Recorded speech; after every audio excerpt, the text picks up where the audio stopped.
আসসালামু আলাইকুম। প্রিয় দর্শক, বিএনপির নতুন মন্ত্রিসভা গঠিত হওয়ার পর প্রথম যেই দিন সচিবালয়ে প্রথম যে কার্য দিবস সচিবালয়ে কাজ করতে গিয়েছিলেন বিএনপির মহাসচিব এবং সরকারের এলজিআইডি মন্ত্রী, মানে স্থানীয় সরকার বিষয়ক যে মন্ত্রী মির্জা ফখরুল ইসলাম আলমগীর, তখন তাকে জিজ্ঞাসা করা হয়েছিল, সাংবাদিকরা জানতে চেয়েছিলেন যে আপনারা স্থানীয় সরকার নির্বাচনটা কবে দেবেন। মির্জা ফখরুল ইসলাম আলমগীর বেশ দৃঢ়তার সঙ্গে বলেছিলেন যে খুব দ্রুতই স্থানীয় সরকার নির্বাচন হবে। এখন খুব দ্রুত বলতে কতদিন? ধরে নেওয়া যায় 1 মাস অথবা 2 মাস, এই তো অল্প সময়ের মধ্যেই স্থানীয় সরকার নির্বাচন দেওয়া হবে। মার্চের সেকেন্ড উইকে যদি সংসদ বসে, তার আগেও দেওয়া যেতে পারে, তারপরেও দেওয়া যেতে পারে, যে কোনো সময় দেওয়া যেতে পারে। এটা কিন্তু কঠিন কোনো কাজ নয়। এখন বলে দিলে কালকের থেকে হয়তো নির্বাচনের তফসিল ঘোষণা করে, নির্বাচনের প্রস্তুতি নেবে, নির্বাচন কমিশন তফসিল ঘোষণা করবে, তারপর হয়তো 1.5-2 মাসের একটা প্রক্রিয়া। এই স্থানীয় সরকার নির্বাচন কিন্তু আরও আগেই হওয়ার কথা ছিল। মানে অন্তর্বর্তীকালীন সরকারও বলেছিলেন তারা জাতীয় নির্বাচনের আগে স্থানীয় সরকার নির্বাচন দেবে, তখন বিএনপি রাজি হয়নি। যাই হোক, এই যে গত বুধবার যে মির্জা ফখরুল ইসলাম আলমগীর বললেন, এই বলার পর আমরা এখন কি দেখলাম? আমরা দেখলাম, আজকে আমরা জানতে পারলাম যে 6টা সিটি কর্পোরেশনে সরকার 6 জন প্রশাসককে নিয়োগ করেছেন। এই 6টা সিটি কর্পোরেশন কোনটা? ঢাকা উত্তর, ঢাকা দক্ষিণ, নারায়ণগঞ্জ, তারপরে সিলেট, গাজীপুর এবং খুলনা। এই যে 6টা সিটি কর্পোরেশনে তারা প্রশাসক নিয়োগ করলেন। তো এই সিটি কর্পোরেশনগুলো আগে কীভাবে চলতো? আগেও প্রশাসক দিয়েই চলতো। তাই পার্থক্যটা হলো এই, আগের প্রশাসকরা প্রায় সবাই, মানে ঢাকা উত্তর ছাড়া আর সবগুলি ক্ষেত্রেই সিটি কর্পোরেশন চলেছে পুরো অন্তর্বর্তীকালীন সরকারের সময়টাতে চলেছে বিভিন্ন রকম সরকারি আমলা দ্বারা। একমাত্র উত্তরে একজন আমলার বাইরে একজন বেসরকারি ব্যক্তি, উনি মোহাম্মদ এজাজ নামে এক ব্যক্তি, উনি এখানে সিটি কর্পোরেশনের মেয়র হিসেবে ওনাকে নিয়োগ দেওয়া হয়েছিল। অনেকটা প্রশাসকের মতোই ছিলেন এবং সেই নিয়োগের পেছনে অন্তর্বর্তীকালীন সরকারের একজন উপদেষ্টা আসিফ মাহমুদ সজীব ভুঁইয়ার সরাসরি ভূমিকা ছিল, কারণ উনি চিঠি লিখে বলেছিলেন যে তাকে দেওয়া হোক।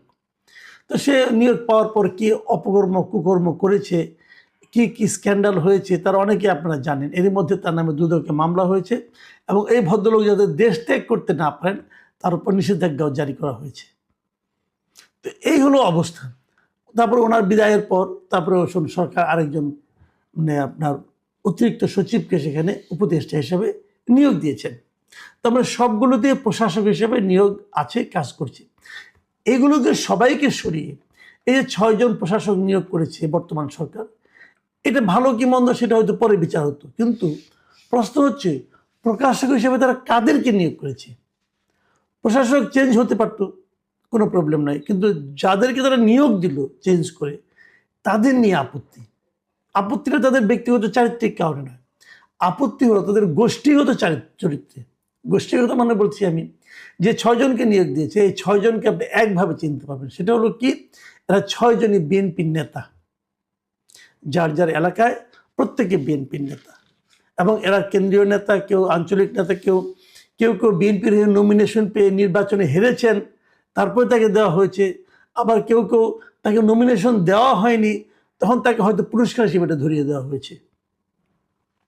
কাজটা কি ভালো হলো? এটা নিয়ে কোনো ব্যাখ্যার দরকার নেই।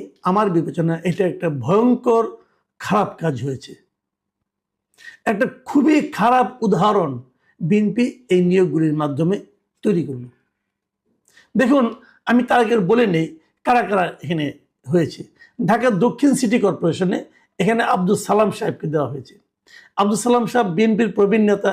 উনি অনেক আগে, একসময় এই যখন অবিভক্ত যখন সিটি কর্পোরেশন ছিল, তখন এটা সম্ভবত এরশাদের আমলে, তখন উনি এই সিটি কর্পোরেশনের ডেপুটি মেয়র ছিলেন, অনেক আগে। কিন্তু তার মানে আজকের থেকে প্রায় আপনার 30-40 বছর আগের কথা বলছি আমি। উনি এখানকার ডেপুটি মেয়র ছিলেন। তার মানে উনি এই পদের জন্য যে যোগ্য ব্যক্তি, কোনো সন্দেহ নাই। এবার উনি যখন মনোনয়ন না পেলেন, তখন আমি একটু চিন্তা করলাম, তো ওনার মতো সিনিয়র লিডারকে মনোনয়ন দেওয়া হলো না কেন?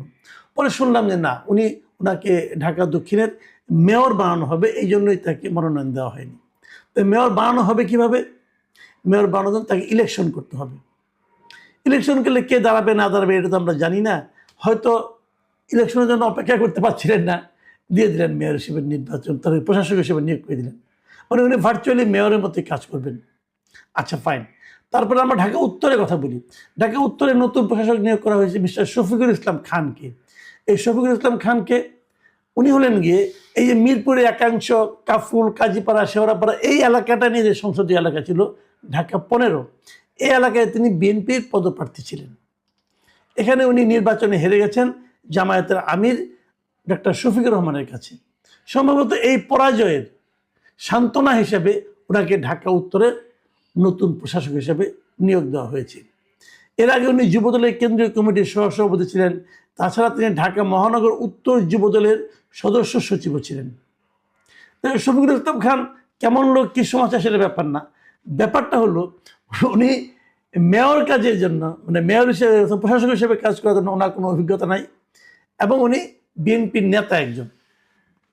আচ্ছা, খুলনা সিটি কর্পোরেশনে সেখানেও দেওয়া হয়েছে একজন হারু পার্টির কাছে, বিএনপির খুব প্রবীণ নেতা, অনেক দিন ধরে বিএনপি আগলে রেখেছেন মিস্টার নজরুল ইসলাম মঞ্জু। উনিও কিন্তু এবার নির্বাচনে খুলনা 2 আসনে মানে সোনাডাঙ্গা ও সদর এই আসনে ধানের শীষের প্রার্থী ছিলেন এবং উনি জামায়াতে ইসলামের খুলনা মহানগর শাখার সাধারণ সম্পাদক শেখ জাহাঙ্গীর হোসেন বেলালের কাছে নির্বাচনে পরাজিত হয়েছেন। এখন এই পরাজয়ের পর ওনার মনে নিশ্চয়ই কোনো মনোবেদনা তৈরি হয়েছে। সেই মনোবেদনা লাঘবের জন্য ওনাকে আরও বড় পদে মানে ওনাকে মেয়র পদে মনোনয়ন দেওয়া হয়েছে। মেয়র ঠিক নয়, প্রশাসক। প্রশাসক আর মেয়র একই রকম মনে করবেন। গাজীপুর সিটি কর্পোরেশন সেখানেও মেয়র হয়েছে নতুন একজন মেয়র মানে নতুন একজন প্রশাসক নিয়োগ করা হয়েছে মিস্টার শওকত হোসেন সরকার। এই শওকত হোসেন সরকার গাজীপুর মহানগর বিএনপির সভাপতি। উনি অনেক দিন ধরে 2013 সালে যখন গাজীপুর হয় সিটি কর্পোরেশন হয় তার আগে তিনি ওই এলাকার যে কাশিমপুর ইউনিয়ন আছে একটা, সেই কাশিমপুর ইউনিয়নের চেয়ারম্যান ছিলেন। এই পদে তার বাবাও চেয়ারম্যান ছিলেন গিয়াসউদ্দিন সরকার, তার চাচা সোহরাবুদ্দিন সরকার তিনিও চেয়ারম্যান ছিলেন, এমনকি তার দাদা জাবেদ আলী সরকার তিনিও এখানকার চেয়ারম্যান ছিলেন। তো উনি অনেকদিন ধরে চেয়ারম্যান ছিলেন কাশিমপুর ইউনিয়নে। এবার উনি গাজীপুর সিটি কর্পোরেশনের প্রশাসক হিসেবে নিয়োগ পেলেন। এখানে কিন্তু আগে মানে আওয়ামী লীগ আমলের শেষ দিকে জাহাঙ্গীর আলম ছিলেন মেয়র। যাই হোক, তারপর Narayanganj city corporation. Narayanganj city corporation বললেই কিন্তু আমরা বুঝি যে সেরেনা হায়াত আইভি উনি এখানকার মেয়র ছিলেন। এই সেরেনা হায়াত আইভির কাছে 2016 সালে যে নির্বাচনটা হয় সেই নির্বাচনে এখানে মেয়র বিএনপির হয়ে প্রার্থী ছিলেন সাখাওয়াত হোসেন খান এবং তখন তিনি 78,900 ভোটে হেরে গেছিলেন। সেই হারা লোকটাকে এবার নারায়ণগঞ্জের মেয়র হিসেবে মনোনয়ন দেওয়া হয়েছে। মেয়র হিসেবে তো নয়, মেয়র হয় না আপনারা, এটা হলো প্রশাসক হিসেবে নিয়োগ দেওয়া হয়েছে। এবং উনি এমনিতেও নারায়ণগঞ্জ মহানগর বিএনপির সিনিয়র সহসভাপতি। সিলেট সিটি কর্পোরেশনের কথা ধরেন, সিলেট সিটি কর্পোরেশনের প্রশাসক নিয়োগ করা হয়েছে আব্দুল কাইয়ুম চৌধুরীকে। এই আব্দুল কাইয়ুম চৌধুরী কিন্তু একসময় সাবেক অর্থমন্ত্রী ছিলেন যে সাইফুর রহমান সাহেব, ওনার রাজনৈতিক সচিব ছিলেন। কিন্তু উনি এইবার সিলেট 3 আসন থেকে মনোনয়ন চেয়েছিলেন, দক্ষিণ সুরমা, ফেঞ্চুগঞ্জ, বালাগঞ্জ, কিন্তু তিনি মনোনয়ন পায়নি। এই আসনে মনোনয়ন পেয়েছে যুক্তরাজ্য বিএনপির সদ্য সাবেক সভাপতি এম এ মালিক।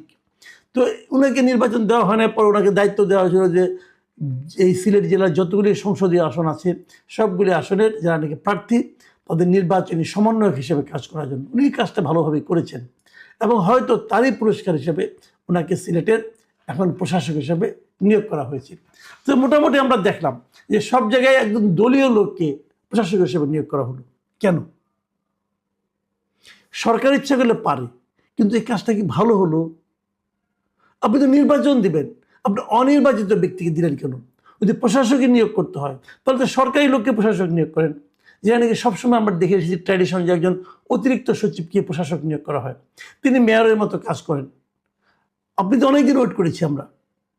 আর আপনি যাকে দিলেন তিনিও তো আগামী যখন নির্বাচন হবে তখন তো নির্বাচনে অংশ নেবেন, সেই নির্বাচনে উনি হারতেও পারেন।